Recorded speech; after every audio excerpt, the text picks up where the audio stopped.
Mandakrishna Madiga reservation సమితి అనేది పెట్టి పోరాట సమితి అనేది పెట్టేసి ఎస్సీ వర్గీకరణ కోసం సమయాన్ని కాలాన్ని వృధా చేశాడు. ఎక్కడ అధికారం ఉంటే అక్కడికి పోయి వర్గీకరణ కోసం పోరాటం చేస్తున్నామని చెప్పేసి ప్రయత్నాల్లో భాగంగా అనేకమైనటువంటి వనరులు సమకూర్చుకున్నాడు. ఇలా దళితులను మోసం చేసిండు మందకృష్ణ.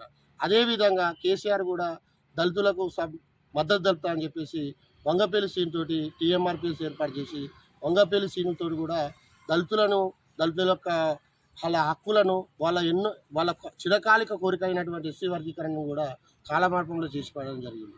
ఇదే విధంగా దళితులకు న్యాయం జరిగిందంటే అది కేవలం స్వతంత్ర భారతదేశంలో అది కాంగ్రెస్ పార్టీ ద్వారానే జరిగిందని మేము భావిస్తున్నాం. అందుకోసమే కాంగ్రెస్ పార్టీకి పూర్తి మద్దతుగా ఎస్సీ వర్గీకరణ కోసం సిఎంఆర్పిఎస్ని స్థాపించడం జరిగింది. ఆ కార్యాచరణ మొట్టమొదటి ఓరుగల్లు జిల్లాలో ఇది ఏర్పాటు చేయడం జరిగింది. ఈ యుద్ధభూమి అయినటువంటి కాకతీయ యూనివర్సిటీలోనే మేము దీన్ని ప్రారంభ కార్యాచరణని రూపొందిస్తున్నాం.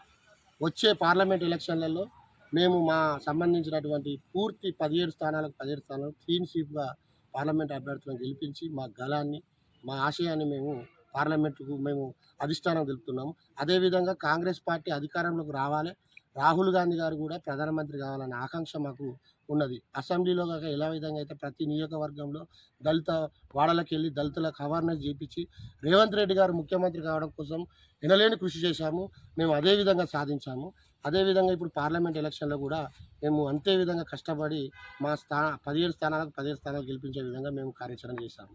దీని యొక్క ముఖ్య ఉద్దేశం ఏంటంటే ఈ ఎంఆర్పిఎస్ అనేది కాంగ్రెస్ ఎంఆర్పిఎస్ అనేది కుల గణాంకాల కోసం ఏర్పాటు చేసినటువంటి ఎంఆర్పిఎస్. ఓన్లీ దళితులు అంటే మాదిగ జాతే మాల జాతే కాదు, మిగతా ఉపకులాలు కూడా వాళ్ళ యొక్క అభివృద్ధి కావాలి. వాళ్ళ లలిత కళలను వాళ్ళు నమ్ముకున్నటువంటి కుల వృత్తులు నాశనం అయిపోయినాయి, కులాలు ఇలా నిర్మూలన అయిపోయినాయి. ఈ కులాలు గల నిర్మూలన పోవడానికి గల కారణము బీజేపీ ప్రభుత్వము. ఈ బీజేపీ ప్రభుత్వం 10 సంవత్సరాల నుంచి వచ్చినప్పటి నుంచి ఇప్పటి వరకు 25,000 కులాలు ఉపకులాలు ఉన్నటువంటి కులాలు 5,000 కులాలు అయినాయి. 3,000 కులాలు ఉన్నటువంటి ఈ భారతదేశంలో కేవలం 1,500 కులాలు మాత్రమే అయినాయి. అంటే కులాలు కనుమరుగైపోతున్నాయి. అంటే బీజేపీ యొక్క ఉక్కుపాదం ఏ విధంగా ఉంది, దళితుల మీద ఏ విధంగా ఉంది, బీసీ అణగారిన వర్గాల మీద ఏ విధంగా ఉన్నది, బహుజన విధానాల మీద ఏ విధంగా ఉన్నది మీరు ఒకసారి గమనించాల్సిందిగా నేను మీడియా ముఖంగా తెలియజేస్తున్నాను. అంతేకాకుండా ప్రజలు ఒకసారి గుర్తించండి, ఈ దేశం అప్పుల కుప్ప అవుతుందనే విషయాన్ని మీరు గమనించండి.